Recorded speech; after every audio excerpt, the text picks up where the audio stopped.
কেউ ছিলেন ডাক্তার অথবা কেউ নার্স, কিন্তু হঠাৎ করেই জড়িয়ে পড়েন দেহ ব্যবসায়। এ তালিকায় নাম লিখিয়েছেন স্কুল কলেজের শিক্ষিকারাও। আইনে নিষিদ্ধ হলেও ডাক্তার, নার্স ও শিক্ষিকাদের যৌনকর্মী হওয়াতে কোনো ভ্রুক্ষেপ নেই প্রশাসনের। এই সুযোগে তথাকথিত ভালো চাকরি ছেড়ে অনেকেই নেমে পড়েছেন দেহ ব্যবসায়। আবার অনেকে বাড়তি কিছু রোজগারের আশায় নিয়মিত কাজের পাশাপাশি বেছে নিয়েছেন যৌনকর্মীর মতো স্বল্পকালীন পেশাকে। দেখা যায় শিক্ষিত মেয়েদেরই এই দিকে ঝুঁকে পড়ার প্রবণতা সবচেয়ে বেশি। ভয়ঙ্কর এমন পরিস্থিতি চলছে জান্তাশাসিত দেশ মিয়ানমারে। দেশটিতে গত ৩ বছরে ঠিক কতজন যৌনকর্মীর জীবন বেছে নিয়েছেন তার কোনো হিসেব নেই কারো কাছেই। স্যান্ডেলিনা সো, রূপচর্চায় আভিজাত্য। গৃহযুদ্ধের কারণে দেশটির অর্থনীতি পুরোটাই ভেঙে পড়েছে। এমন পরিস্থিতিতে পেটের জ্বালায় অনেকেই বেছে নিচ্ছেন দেহ ব্যবসা। মার্কিন সংবাদ মাধ্যম নিউ ইয়র্ক টাইমসের প্রতিবেদন অনুযায়ী বিগত ৩-৪ বছরে মিয়ানমারে যৌনকর্মীর সংখ্যা কয়েক গুণ বৃদ্ধি পেয়েছে। ২৫ বছর বয়সী জার নামের এক তরুণী জানান, যৌন ব্যবসায় এক রাতে $৮০ পর্যন্ত আয় করা যায়। মাসের হিসেবে টাকাটা অনেকটাই বেশি। মান্দালয়ের একটি সেনা হাসপাতালে নার্স হিসেবে কর্মরত ছিলেন জার। ধনী খদ্দেরের হদিস পেতে বিভিন্ন সামাজিক মাধ্যমকে ব্যবহার করেন তিনি। মিয়ানমারের এসব যৌনকর্মীদের কাছে যারা আসেন তাদের অধিকাংশই চীনা নাগরিক।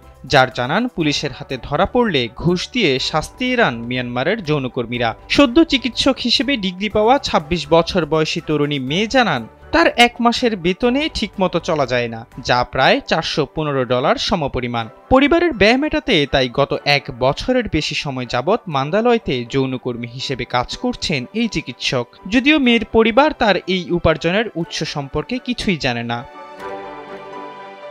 নিউ ইয়র্ক টাইমসকে সাক্ষাৎকার দেয়া অর্ধ ডজন মহিলা, ৪ জন হোয়াইট কলার কর্মী এবং ২ জন মানবাধিকার কর্মী জানান, জীবিকা নির্বাহের জন্য তারা যৌনকর্মীর পেশাকে বেছে নিয়েছেন।